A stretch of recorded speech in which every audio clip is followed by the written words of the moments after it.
What's up with you? Hip hop uncensored is the vibe, so subscribe. Hip hop uncensored is the vibe, so subscribe. Oh God, driving Sam and riding passenger side, and you heard it out the mouth of the greatest rapper alive. My therapist said you got to be happy with being mediocre. Like she said, stay level tuned and be happy with being mediocre. Like if you can't handle those levels. So then I started to meditate and relax. And then I was happy with being in second place. I was cool with that for the remainder of my career. So I could have, a more mental stability and different things like that.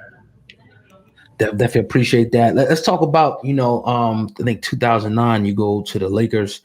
Correct me if I'm wrong. Talk about that, going to the Lakers at that time, going there with Kobe and that whole relationship. I'm sure that I heard you talking, you guys had some fierce battles. You said in practice, it was even worse than in the games and everything, how you used to go at it with each other. Talk about, coming to the Lakers, meeting Kobe and that whole thing. Yeah, man, definitely. Kobe was very intense. Well, the hardest practices was the Indiana practices. Those was insane. But the Kobe practices was, he was very intense. And sometimes he get to the gym at 5:30. So he's in the gym at 5:30, showered up and leaving at 8 when you're just like, you might be driving into the building.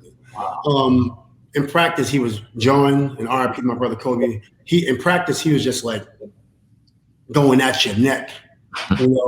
We couldn't even be on opposite teams because I wanted to compete against him and vice versa. But when we was competing against each other, it was just like we had to be on the same teams because it was just like I wasn't giving in, he wasn't giving in. I mean, I was giving in a little more because his status, right? You know what I mean? He is the golden goose, so I'm protecting the golden goose. But I was still going at him.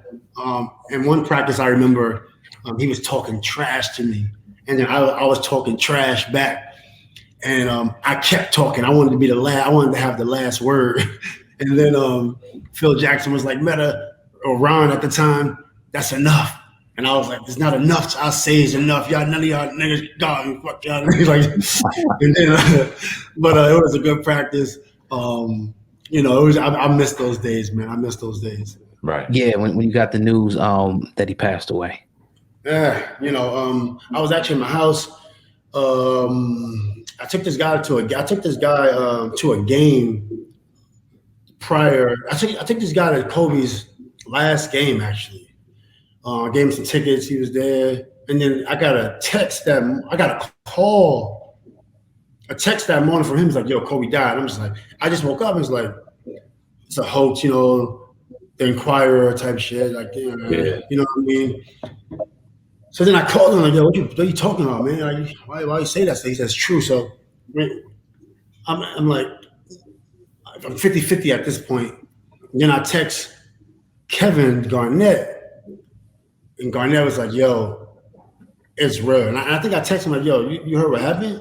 And he said, "Yo, it's real." I'm like, "Oh my goodness." Then I called Lou Williams. Lou Williams spoke for maybe 15, 20 minutes.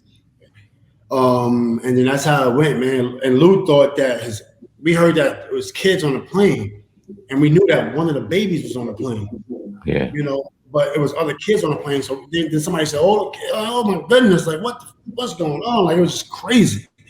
And it's still hard to believe to this day, honestly. I mean, obviously, he's not here, but I don't believe it every day.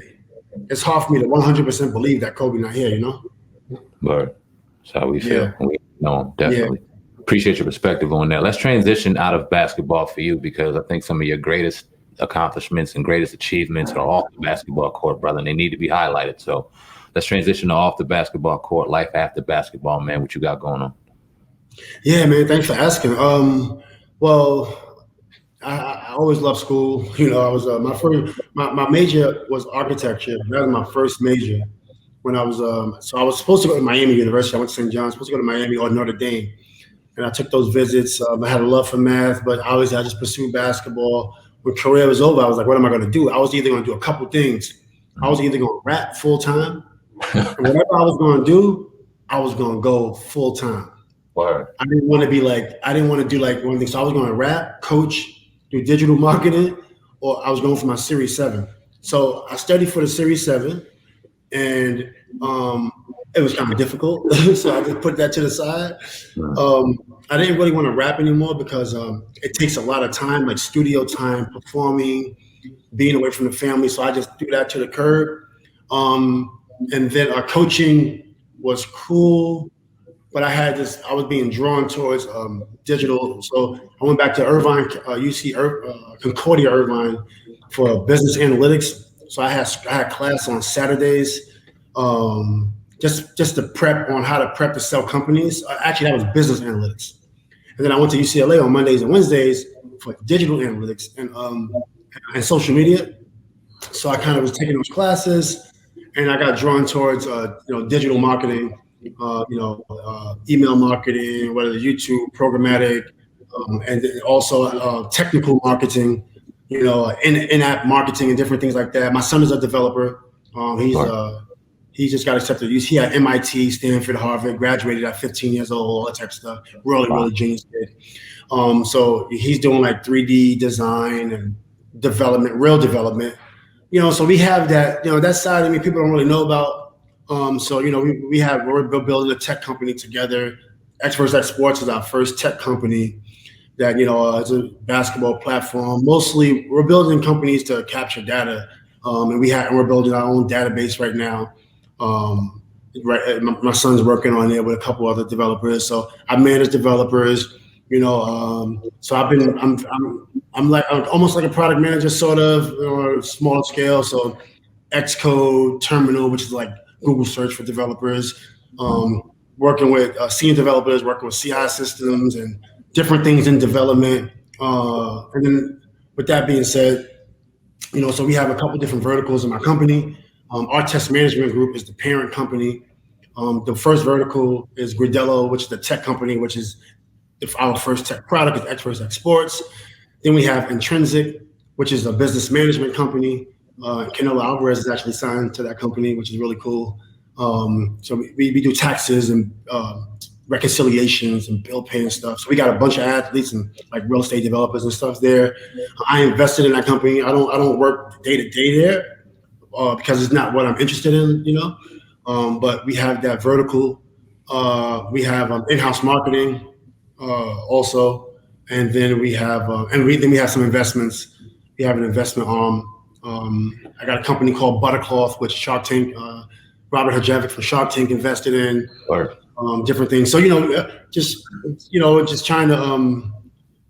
It's been a little tougher for me because I wasn't getting that support like other athletes was getting. So I had to really get in the mud. When I retired, I was going to the Bay once a week by myself, just learning from. I have LA Times invested in my company. VP of Google's involved in my company. CEO of Boost Mobile, and it took me so long to get to this point.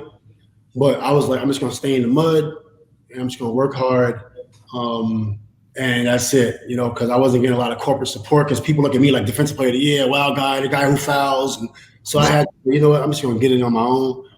I'm kind of behind the scenes. A lot of things behind the scenes.